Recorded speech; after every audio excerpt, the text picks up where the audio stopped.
Coming up, what Joe Biden is working on 1 week after Election Day. And which cabinet member President Trump fired this Monday. All that and more today, Wednesday, November 11th.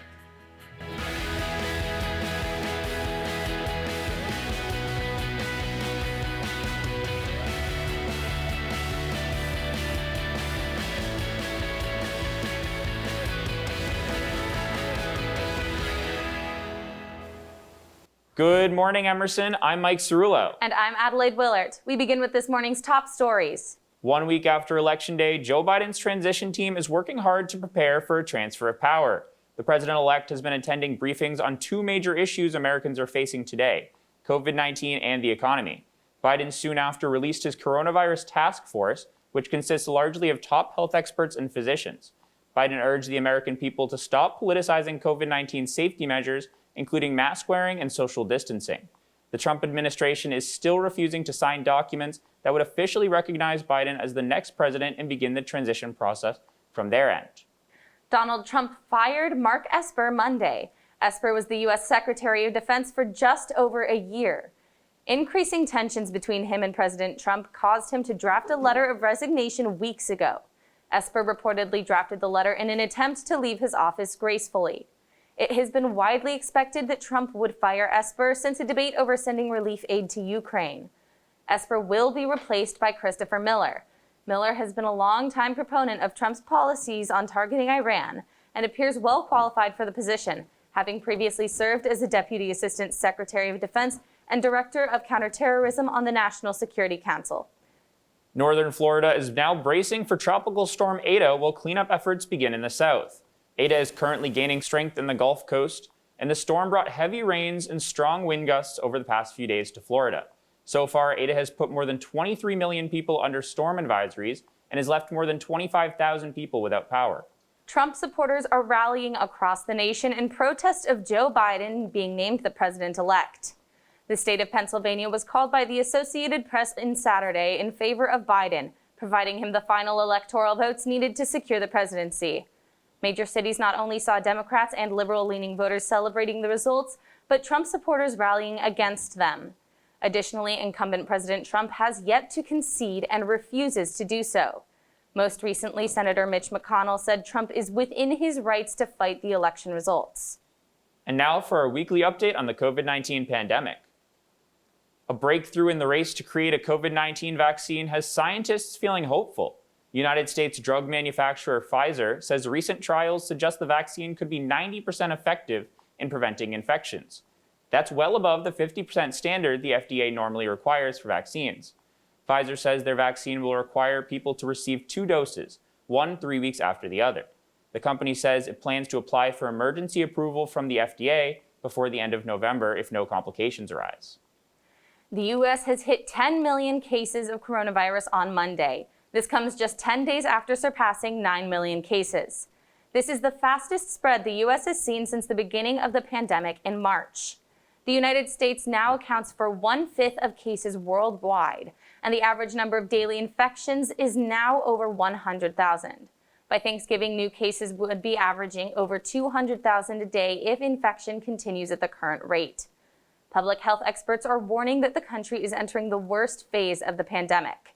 As flu season approaches, it is imperative to maintain social distancing, practice good personal hygiene, and wear a mask in public. Now our Campus Connect correspondent Simona Riccardi spoke to Darren Yilmaz, a visual media arts student currently studying in Istanbul.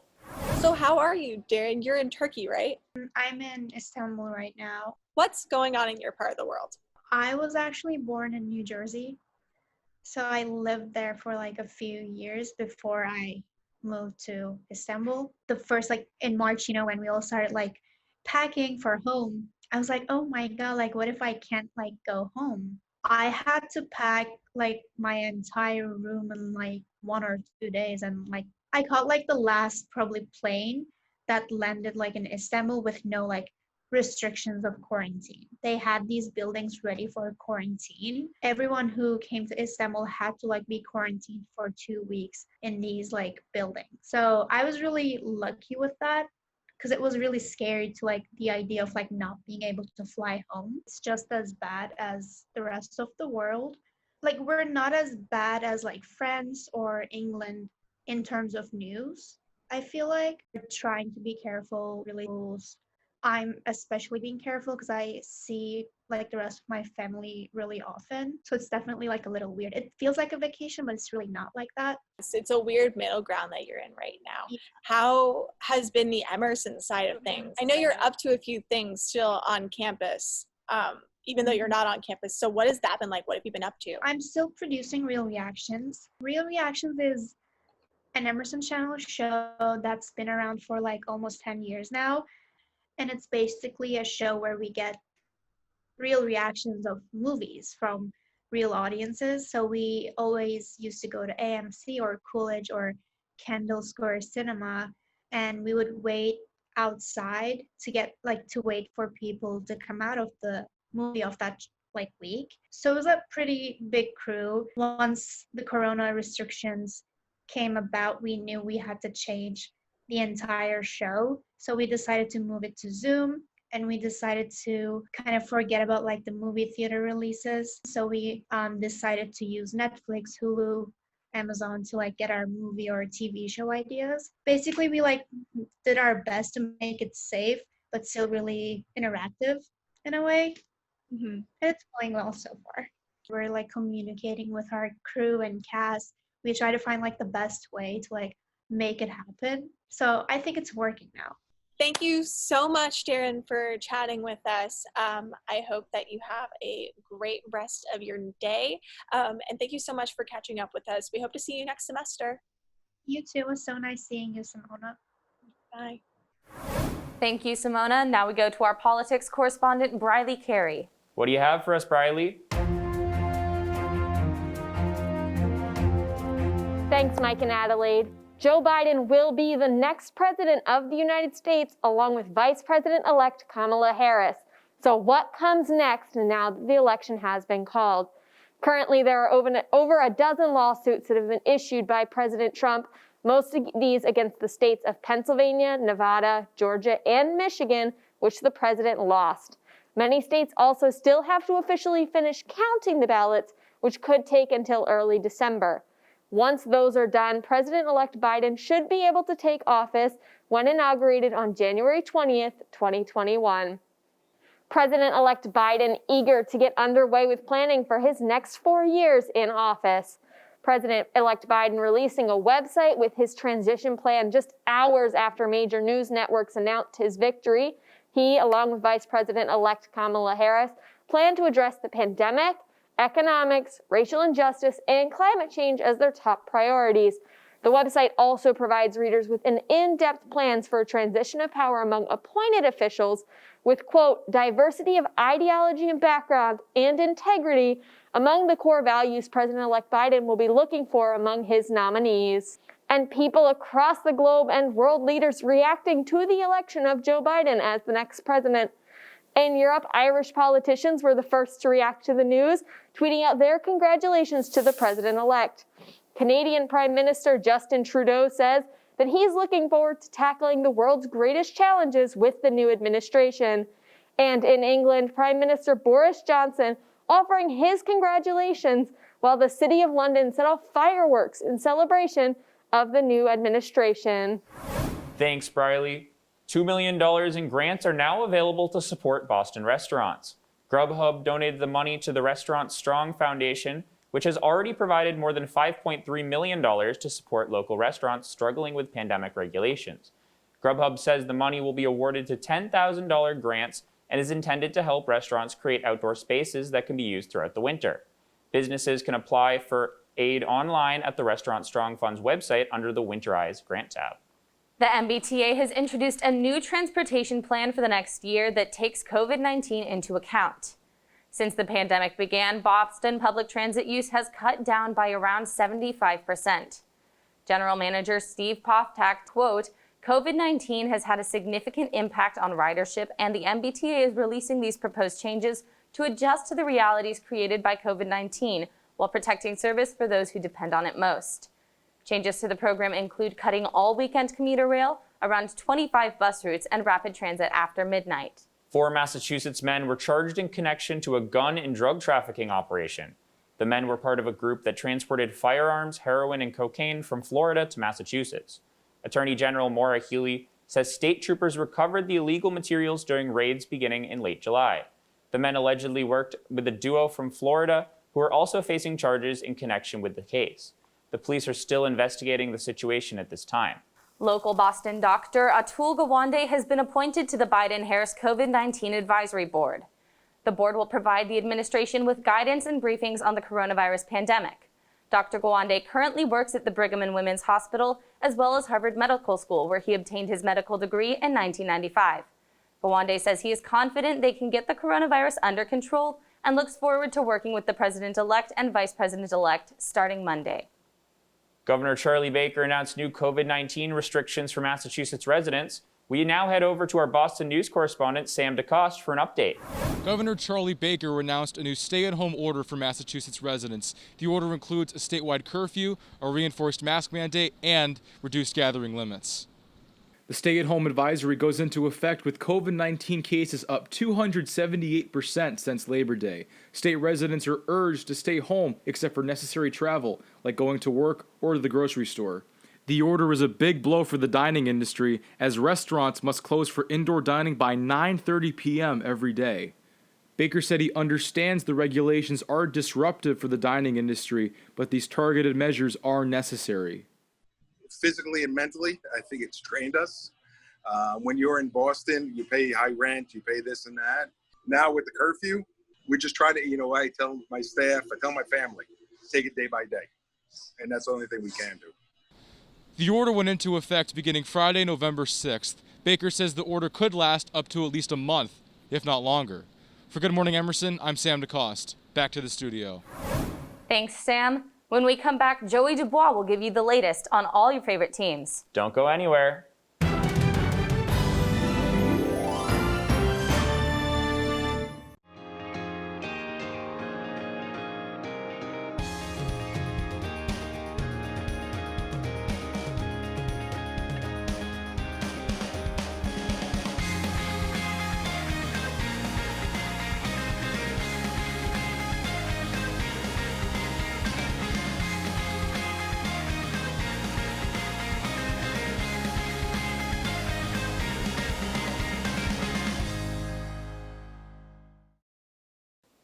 Welcome back to Good Morning Emerson. Now we go over to our sports correspondent, Joey DuBois. What do you have for us, Joey?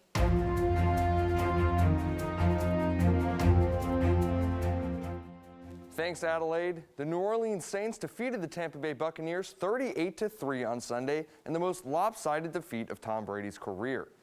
The Bucs could not get anything going offensively as Brady threw 3 interceptions. On the other side, Drew Brees retook the all-time lead in touchdown passes as he passed Brady, throwing 4 on the night. The Bucs were integrating Brady's housemate, Antonio Brown, into the game plan for the first time, and the results were clearly less than spectacular.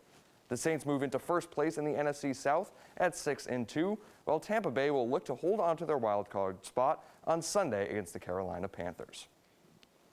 The college football playoff rankings are shaken up after former number 1 Clemson fell to Notre Dame in double overtime on Saturday night. Clemson was without its star quarterback and presumptive number 1 overall pick Trevor Lawrence as he recovers from COVID-19. The Tigers now face an uphill battle as they will fight over the next couple of weeks to secure a spot in the 4-team playoff. Meanwhile, Notre Dame jumped to number 2 in the rankings and has a strong hold on a playoff spot at this point. Alabama and Ohio State round out the top 4. Alex Cora is back as the manager of the Boston Red Sox. The team announced the move on Friday as general manager Chaim Bloom made the final decision. Ownership reportedly pushed for Cora's rehiring, but Bloom ultimately pulled the trigger on the move. Cora led the Red Sox to a World Series championship back in 2018, but the team struggled to a 24-36 record last year without their former manager. Cora was suspended for the 2020 season due to his role in the Houston Astros sign-stealing scandal. The storied franchise heads into the offseason with some money to spend and now their leader back in the building. Staying with baseball, the New York Mets are officially under new ownership. Billionaire hedge fund manager Steve Cohen purchased the franchise for over $2.4 billion, setting a new record for an American sports franchise. Cohen did not waste time in charge as he immediately fired general manager Brodie Van Wagenen, among other shuffling in the front office. The Mets last made the playoffs in 2016, and Cohen will look to lead the organization into a new chapter. Back to you guys at the desk. Thanks, Joey. Now we have our Boylston Bites correspondent, Carlee Bronkema, who visited a classic Italian restaurant in the North End. The North End is known for its classic Italian dining and delicious bakeries. But how many of these places offer all-you-can-eat pasta? That's right, Tony and Elaine's, our restaurant for this week, offers 18 different pasta combinations for one price. We spoke to Connor, an employee here, to learn a little more about the menu. We've been open for coming up on 2 years in January. So January 2019 we opened. We were shut down for 3 months due to the pandemic. We're a part of All Day Hospitality Group. We were their first Italian restaurant to open. We're on North Washington Street, right on the edge of the North End, kind of near Charlestown, kind of near the West End. We're owned by Nick Frateroli. Restaurant's named after his parents, Tony and Elaine, and we do classic American Italian food. We do all homemade pasta here. All the pasta's freshly made. Sundays we do an all-you-can-eat deal, so you get to choose one of our pastas, fusilli, spaghetti, or rigatoni. Compare it with one of 6 sauces, so pomodoro or marinara sauce, cacio e pepe, garlic and oil, Alfredo, and vodka sauce, bolognese sauce. So yeah, you get to try a lot. It's all fresh pasta, made to order. Eat as much as you want. I think that just the freshness of our ingredients, the experience that you get here, it kind of feels like you're stepping back in time a little bit from the decor, just from the ambiance of the restaurant. And then of course with the food we serve, they are really classic dishes, so it is kind of like throwbacks done really well. I like our bolognese the best. That's a pretty classic dish. I think when you go to an Italian restaurant for the first time, that's a good dish to try, and I think we do that really well. You can get that on the all-you-can-eat pasta deal. We do it with a pappardelle pasta. It works really well with that. Of course, it's fresh. I'd say that's my favorite thing. I feel like that's the thing I recommend the most. It's kind of a good dish for this restaurant. Definitely the chicken parm. It's huge. A lot of people end up taking some home. It is delicious. It's a good size to split. It's a good size just for yourself too. And again, you'll have leftovers for maybe a day or two too. So if you're looking for a special date night location or somewhere to go for those cool occasions, stop by Tony and Elaine's for some delicious Italian food. I'm Carlee Bronkema for Good Morning Emerson.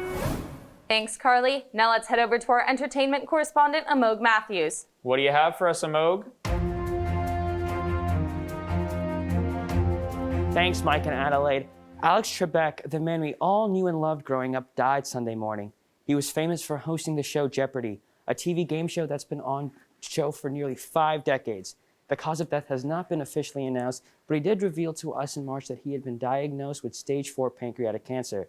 The Jeopardy Twitter account shared a statement saying, quote, "Thank you, Alex." Fortunately, Trebek passed away peacefully at his home, surrounded by friends and family. Trebek is survived by his wife and 3 children. He will be missed. 4 years ago, when Trump was elected, Dave Chappelle hosted SNL. Last Saturday, when Biden was elected, Dave Chappelle hosted SNL again. While the episode was great, his opening monologue was seen by some as controversial. There were serious and less serious parts. According to CNN, he, quote, served up a biting monologue that hit the lowlights of the year, including coronavirus and the rage and the tension the country has felt. I would implore you to check it out. Unrelated, but the Foo Fighters also performed their new song, Shame, Shame, as well that night. News for you Harry Potter fans out there. Johnny Depp, the actor who played the Dark Wizard Gellert Grindelwald, will be departing the Fantastic Beasts franchise. He was asked to resign by Warner Brothers after he lost a libel suit over publications' claims that he was an abusive husband. A spokesperson for Warner Media said, quote, "Johnny Depp will depart the Fantastic Beasts franchise. We thank Johnny for his work to the film's on date." Warner Brothers also announced that his role would be recast. The studio also pushed the premiere date from this November to the summer of 2022. That's all for me, folks. Back to you, Mike and Adelaide. Thanks, Amogh. Now we're joined by our musical guest, John Kay. Thank you so much for coming on the show. Thank you guys for having me. Definitely. We're super excited to have you today. Would you want to start by talking a little bit about how you got started?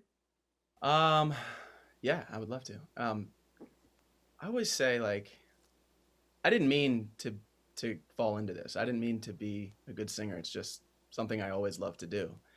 And it's something I just kind of surrounded myself with and used to go in my bedroom in high school and just sing. So I don't really know. I just kind of always kept it close, and it was something I've always been passionate about. And I feel just super fortunate that I was able to turn it into a project. Now, what do you think is going to be the biggest change between your last EP, If We Never Met, and your soon-to-be released album, Love and Everything Else? The main difference is this little group of songs, I've totally committed to writing music. And I started out as a singer, and I knew I was a good singer, but I hadn't found what it meant to be an artist. And this is kind of bridging the gap between singer who loves to sing and an artist who loves to write. That's amazing. I'm really looking forward to listening. So far, my favorite song of yours is Cheap Sunglasses. I think it's a very fun song, and it's obviously very unique. Where did you get the inspiration for the song? Cheap. It couldn't have been more organic. It was back when we could do sessions in person, and God, I miss those days. But we were sitting around, and before a session, it's always kind of like a therapy session at first. We're just talking, what are you going through? Breakups, what can we squeeze out of you? Like, what can we make into a song that feels very vulnerable and very real? And that day, the producer had like a really nice pair of sunglasses on one of the tables, and one of the writers was like, man, I almost bought those yesterday. The exact same pair was in my cart. I almost bought them, but I couldn't pull the trigger because I feel like every single time I buy a nice pair of sunglasses, I lose them.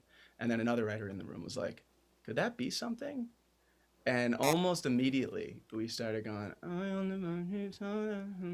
like that could be cool. Why don't we try it? And we spent a little bit of time on it, and we were just writing. And an hour later, we had like a groove, and it just felt so good so quickly. So that song is just awesome. It was one of the most fun writes I've ever been a part of. On that note, what does your songwriting and song production process usually look like? So every song is different, and when I tell you every song has a unique story, that is so true. Like, If We Never Met, I was talking about my team and how I just love every little bit of our story, and our story is unique. And the other writer was like, so if you never met all these people, and then we had our anchor, and then we were kind of, ideas were coming from that. And, you know, the cheap sunglasses story was just totally unique, and we had cheap sunglasses first. I find the harder we can fight to get a really well-rounded concept at the beginning, the easier it is to kind of marry lyrics and melody all pointing at that concept. It sounds like it's really fun to wrestle with your artistry. So since you mentioned it, let's talk about If We Never Met. It's a really great song. Did you ever expect it to reach the level of fame that it's currently at? I hoped, but no, I don't think that we did. I think for the first time in my career, I was able to watch a song connect to an audience. And it's been incredible to watch how many people have reached out and said, I felt like you were telling my story. And that opened up a whole new world of songwriting to me. And what it means to write a powerful song is, at the end of the day, we're trying to help people cope or connect and have some sort of release, while also just being able to sing something at the top of your lungs. And we get to create those melodies and those lyrics that people will just scream one day, you know, when we're on stage and when we're able to tour again. Definitely. And it sounds like it's been a crazy ride along the way. A lot of really good moments and stories that you've been able to share with us. What's one of your favorite moments? Before quarantine, I remember we were in New York, and it was the second time we were on the Today Show. And after the Today Show, we had our first sold out show at the Mercury Lounge.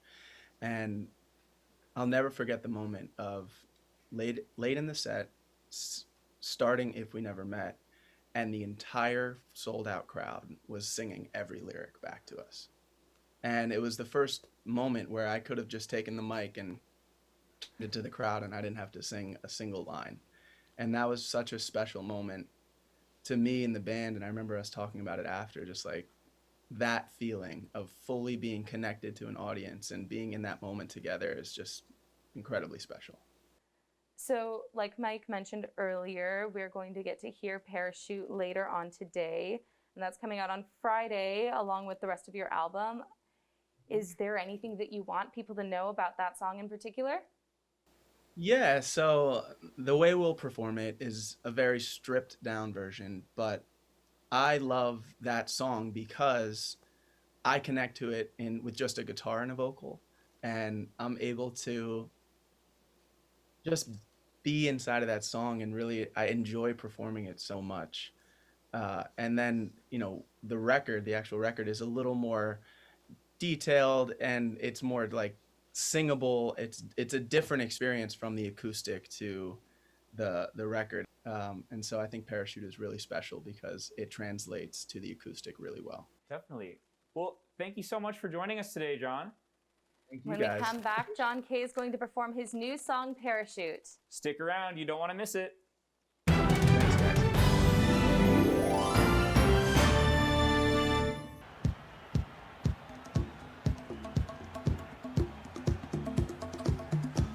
All right, coming back in 10 seconds. Ready, camera one. Camera one, you wide shot of the entire thing, and in 3, 2, 1, take. Tell them cue. Welcome back to Emerson College. Emerson Camera trails 4, get a shot of the players coming across the court. 10 seconds left. Emerson trails by 1 point. As Camera the 2, team close up on the person finishes their shooting. timeout. Thanks, Joe. With 10 seconds left, Emerson is hoping to pull away and score this big Camera 1, gonna close up, follow them over. Emerson trails WPI 10 points. 10 seconds left. Emerson trails by 1 point as the team finishes their timeout. Camera 1, close up on number 33. Thanks, Joe. With 10 seconds left, Emerson is hoping to pull away. Follow the ball, follow the ball.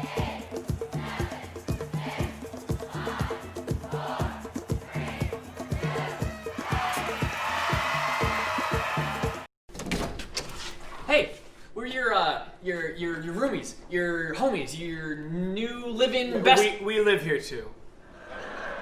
Thanks. Action. Do you have any idea what time it is? It's time. 7. 7? It would mean a lot to me if you guys watch.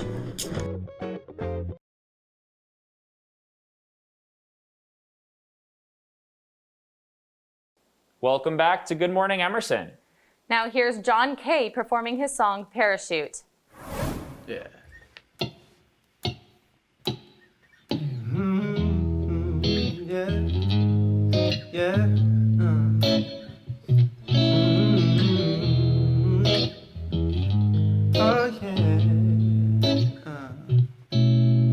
Vibing, we could talk all night or sit in silence. Watching shitty movies, getting high and laughing about nothing much at all. And that's cool with me, losing control, but I like it. What you doing to me, you got a hold of my psyche. And it's alright with me, cause I don't know what's happening. Lately I've been someone in myself, spending all my time on somebody else. I'm feeling all these feelings I don't understand. You're the one good thing I ain't questioning. Like, ooh, if I knew that it would kill me, I would still be here 1,000 times over. It's a consequence of loving you. Then I will fall without a parachute. Yeah. And I will fall without a parachute. Da da da da da da da da da da. Fingers wrapped around me and I'm thinking 3 words. Got me thinking diamonds and I usually take my time. I just can't believe it, all the ways that you blow my mind. Everyone can see it lately, I've been someone in myself, spending all my time on somebody else. I'm feeling all these feelings I don't understand. You're the one good thing I ain't questioning. Like, ooh, if I knew that it would kill me, I would still be here 1,000 times over. That's the consequence of loving you. Would fall without a parachute. I would fall without a parachute. Da da da, da da da da. I would fall without a parachute.